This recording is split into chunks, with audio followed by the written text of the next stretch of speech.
Daily. Taste the Daily. రెండో రోజు కలెక్టర్ల సదస్సు సీఎం చంద్రబాబు అధ్యక్షతన సమావేశం స్వచ్ఛాంధ్రపై పవర్ పాయింట్ ప్రెజెంటేషన్. ఏపీలో నిలిచిన ఎన్టీఆర్ వైద్య సేవలు ప్రభుత్వంతో చర్చలకు సిద్ధంగా లేము బకాయిలు విడుదల చేయాలన్న నెట్వర్క్ హాస్పిటల్స్.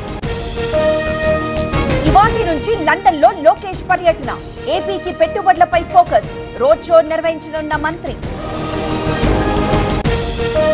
హైదరాబాద్ లో ఏసీబీ స్పెషల్ ఆపరేషన్ విద్యుత్ శాఖ ఏడీఈ ఇంట్లో తనిఖీలు వందల కోట్ల ఆస్తులు కూడబెట్టినట్లు ఆరోపణలు. విజయవాడలో కొనసాగుతున్న మెడికల్ క్యాంప్ తగ్గుతున్న డయేరియా కొత్త కేసుల సంఖ్య భయాందోళన వద్దంటున్న వైద్యులు. నిర్మల్లో రెండో రోజు మున్సిపల్ సమ్మె వీధులు బహిష్కరించిన పారిశుద్ధ్య కార్మికులు వేతనాలు చెల్లించాలని డిమాండ్.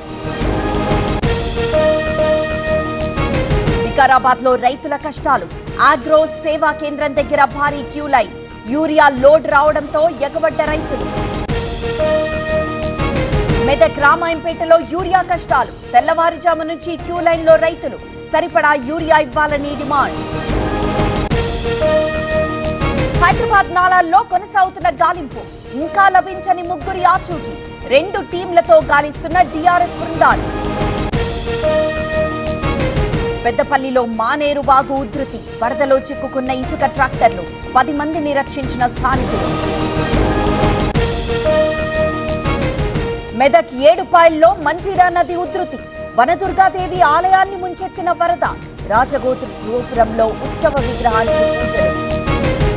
జూరాల ప్రాజెక్టుకు కొనసాగుతున్న వరద 14 గేట్లెత్తి దిగువకు నీటి విడుదల పూర్తి స్థాయి నీటి మట్టం 318 మీటర్లు. శ్రీశైలం ప్రాజెక్టుకు కొనసాగుతున్న వరద ఇన్ఫ్లో 1,71,000 క్యూసెక్కులు ప్రస్తుత నీటి మట్టం 884 అడుగులు.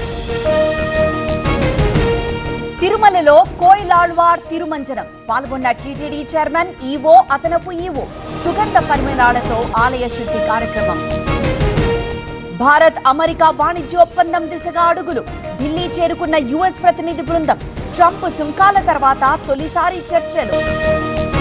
ఋషికేశ్ లో ఉప్పొంగిన చంద్రభాగ నది వరద ప్రవాహంలో చిక్కుకున్న వాహనాలు ముగ్గురిని రక్షించిన ఎన్డీఆర్ఎఫ్ బృందం. ఉత్తరాఖండ్ సీఎం కు మోదీ అమిత్ షా ఫోన్ వరద పరిస్థితి సహాయక చర్యలపై ఆరా కేంద్రం అండగా ఉంటుందని హామీ.